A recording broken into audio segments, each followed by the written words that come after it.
Welcome to the most controversial gory game that ever existed, and yes, I'm talking about Hatred. Welcome back to the Gory Game Saga. Today we are playing Hatred, the most controversial game I'll probably be playing at all during the series. Let's get into it. Hatred has a story, but at the same time it doesn't. It's not a good story. I would say it's like a dog shit story. It's basically, its story is an excuse for the game itself. And yeah, let's just get into it. You're a dude who hates the world. You're so edgy. You're an edgy dude who just wants to kill people. That's the whole game. You literally murder everybody. You murder the entire civilian populace. And yeah, that's the entire game. You have cops that shoot back at you, SWAT team members, like that's it. That is the entire game. It's literally shooting civilians and cops with no end goal but killing everybody. So I decided to hop on and I decided to play the game, and I then decided to do some research, which came to some interesting facts. That's why I have controversial in the title, because some people decided to look into Hatred, and let's see what we found. This is an article from Polygon. When Hatred was revealed to the world in October, the team behind it, Poland's destructive creation, called it a genocide crusade. In the announcement trailer, a nameless man in a black trench coat murders every living person he can find, violently and indiscriminately. While the game itself was troubling to many, more concerning to some were the political affiliations of key members of the team, including the CEO Jaroslaw Zielinski. In an effort to learn more about the social landscape in Poland and to properly understand the political learnings of several members of the Hatred development team, Polygon reached out to Never Again, an organization that monitors Polish hate groups. They described the groups which members of the Hatred team like on Facebook as racist, neo-fascist, and violent. These creators decided to make a game all about genocide. Usually I wouldn't look into this too far, but I wanted to look into it because it seems a little odd that a alt-right kind of fascist supporting, I guess I would say, group of developers would make a game all about genocide. But let's get into the game itself. I just covered the controversy.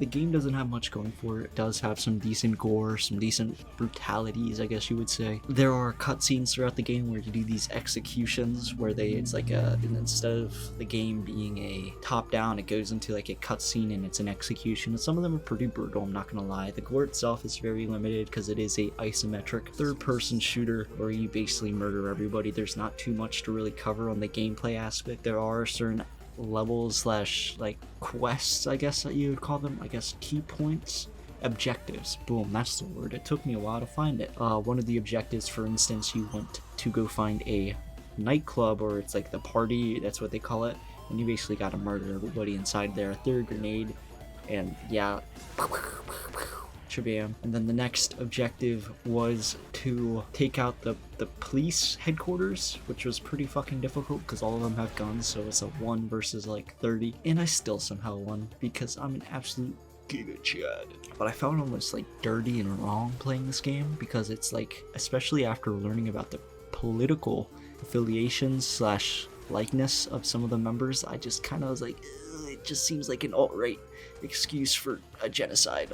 So the next objective was to leave the sewers. This is when the SWAT team is first introduced. This has to be one of the hardest levels. I still haven't beat it of recording this video.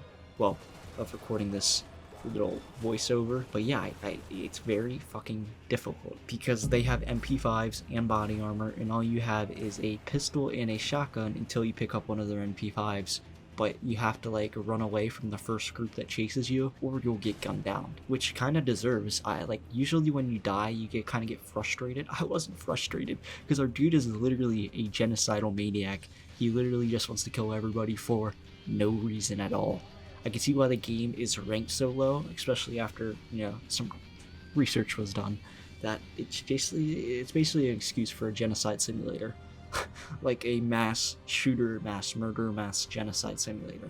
This is a very, very raunchy game, and I do not recommend it to anybody. I'm definitely on some sort of watch list after playing it, because it's literally just an excuse for someone to take control of somebody who kills everybody in sight. Like, you use grenades, flashbangs, molotovs, like, Jesus Christ. One cool aspect of the game is that you can actually steal some cars and drive them around and like crash them through houses, and I really like that part of it.